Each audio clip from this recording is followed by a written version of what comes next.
For this tutorial, I'm using the Looping Animated Backgrounds Premiere Pro project file.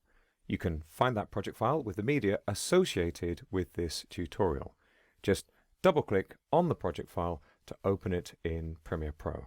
In Premiere Pro, I'm using the Effects workspace, and you can reset that workspace by clicking on the panel menu and choosing Reset to Saved Layout. I've got a sequence here that contains just a graphic which animates on screen, but there's nothing behind it, and I want to have a background. I'll just play this so you can see. There's our simple animation, and though you can't see that the background to the timeline is transparent because by default it comes through as black, if I click on the settings menu here in the program monitor, I can turn on the transparency grid and you can see what's going on more clearly. I'll just turn that off for now. And let's see if we can generate a background that'll be a little more interesting.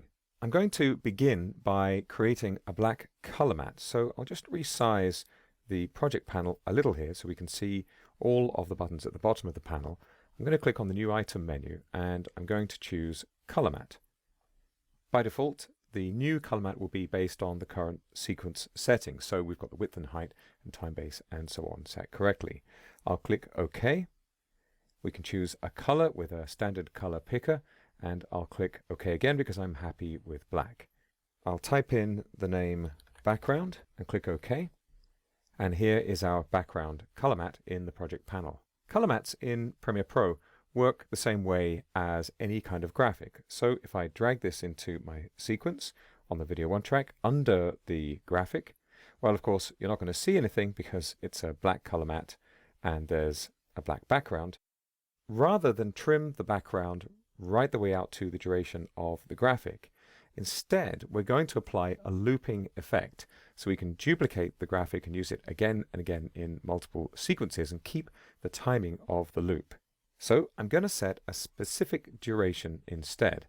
I'm going to right click on the background and I'm going to choose speed duration. I'm going to make sure the chain link is off between the speed control and the duration. Because this is a graphic, the speed options grayed out anyway. But still, I'm going to click into the duration box and I'm going to type in 1000. I don't need any punctuation because Premiere Pro is going to put that in for me automatically. If I just click away from the box, you can see now this is 10 seconds. And I'll click OK, and there's our 10-second background clip, which is just a black color mat. I'm also going to turn off visibility for video 2 so we can see what we're working on more clearly, and I'll resize this a little bit so we get a thumbnail. Now I'll position the playhead at the very beginning of the sequence, and over in my effects panel I'm going to search for the cell pattern effect. I'm just typing in cell in the search box. I'll drag this onto the clip and immediately you can see we've got this very interesting cellular pattern. If I play the sequence a little, you can see that actually the cell pattern's not animating at all. It's a static image. I'll just stop that and reposition my playhead at the beginning of the clip. The cell pattern effect has quite a few options, and I think the best way to learn how to use this effect is to work your way through them and just drag them from one end to the other.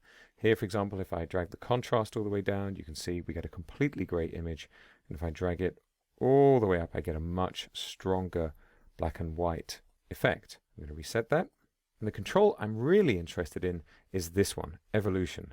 I'm going to turn on animation for this control. And this is going to add a keyframe. You can just about see here at the beginning of the little mini timeline inside the effect controls panel. Now I'm going to make sure the timeline panel is active. I've just clicked on it once, and I'm going to press the down arrow to move to the end of this background clip. In fact, what I've really done is I've moved to the frame just after it. The down arrow and up arrow will always move you to the first frame of a clip, not the last frame.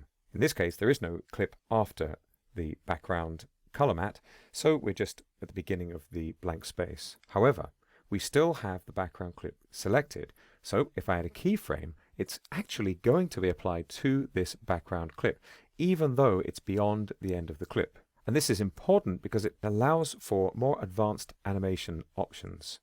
Let me scroll down just a little bit here so I can expand the evolution options. There we go, a little bit more.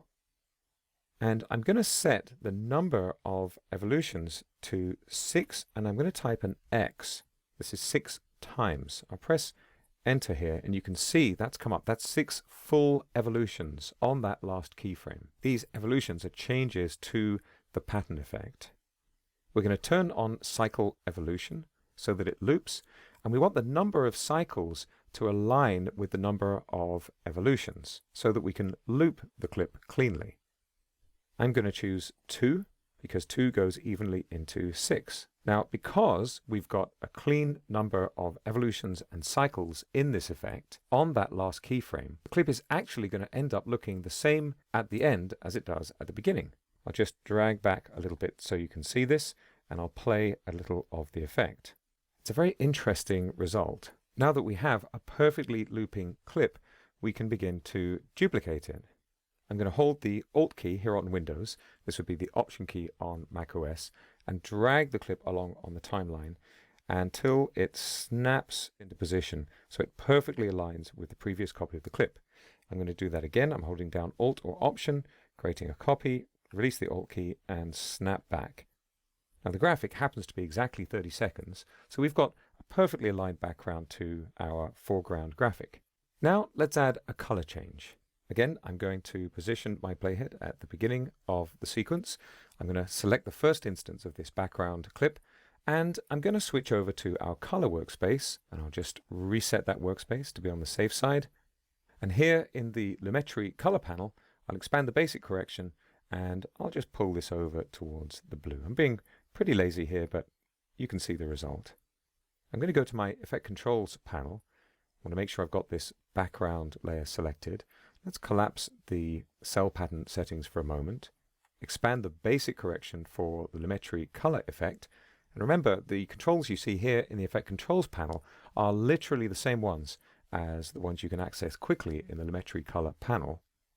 Here's my temperature setting that I've just modified, and I'm going to turn on animation for that setting. We've now got a keyframe at the beginning of the clip. Back in the timeline panel, I'm just clicking to make it active. I'm going to press the down arrow once, and I've got a problem because when you switch to the color workspace, Premiere Pro automatically enables this option under the sequence menu. Selection follows playhead. By pressing the down arrow, I've moved the playhead onto the next clip, and of course that means we've selected the next clip.